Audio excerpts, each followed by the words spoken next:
Let's see the next question. A small body with relative density d1 falls in air from a height h onto the surface of liquid of relative density d2, where d2 is greater than d1. The time elapsed after entering the liquid to the instant when it comes to the instantaneous rest inside liquid. तो अब ये यहाँ पे बहुत कुछ खतरनाक बात नहीं है भाई, सिंपल सी चीज है कि अगर कोई बॉडी किसी लिक्विड में जब गिर जाती है तो उस पे जो भी लगने वाला बॉयंट फोर्स आता होगा वो ऐसा आता है, और कितना आता है, density of liquid submerged volume into g, इस तरीके से बॉयंट फोर्स लिखा जाता है। यहाँ पे ये वही बात कर रहे हैं। तो अब क्वेश्चन पढ़ते हैं।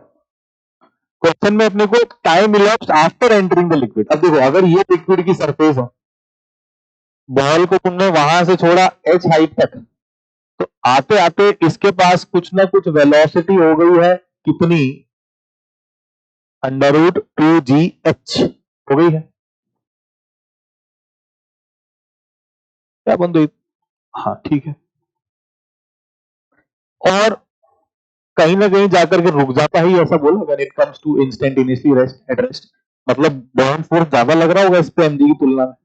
तो अभी ऊपर लग रहा है fb, नीचे लग रहा है mg, तो अगर इसका एक्सेलरेशन मेरे को लिखना पड़ा तो mg minus fb upon m आना चाहिए, है ना? तो ठीक है, तो एक्सेलरेशन की जो भी वैल्यू आ गई है, it will B g minus density of liquid into volume into g, और ये कितना हो जाएगा, density of object into volume into g। अच्छा, डेंसिटी अपने को पता है, रिलेटिव डेंसिटी पता है, यानी कि density of object upon density of liquid d1 है। तो डेंसिटी ऑफ ऑब्जेक्ट में लिख सकता हूं density of liquid into d1 के बराबर, है ना?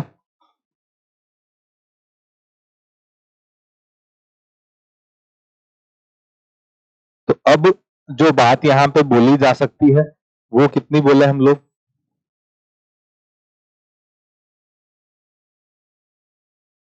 डेंसिटी ऑफ लिक्विड है मेरे पास,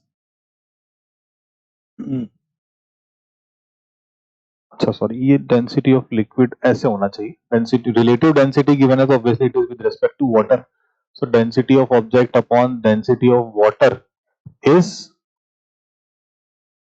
d1,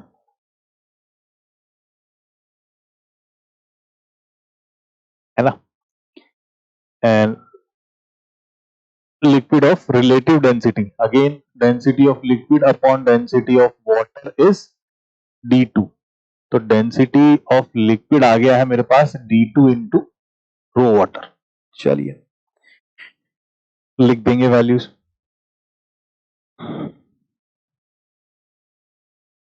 तो g minus density of liquid आ गया है मेरे पास d2 rho water g upon d1 rho water g, या g कॉमन लेकर के 1 माइनस d2 बाय d1, ऐसा। अब टाइम निकालना था मुझे, ये फाइनली इसकी जो वेलोसिटी है यहां पे आकर के वेलोसिटी इज 0, है ना? तो फाइनल वेलोसिटी पता है, इनिशियल पता है, टाइम निकालना है, तो we can simply use first equation of motion कि v is equals to u plus at, क्योंकि v तो 0 है, एक्सेलरेशन नेगेटिव है, तो जो भी टाइम आएगा it will be u by a sign adjusted. तो टाइम आ गया है, u की value is √2gh upon acceleration हो गया मेरे पास minus g 1 minus d2 by d1। तो सिंप्लीफाई करने से ये जो चीज आ जाएगी, it will be √2h by g into D1 by D2 minus D1।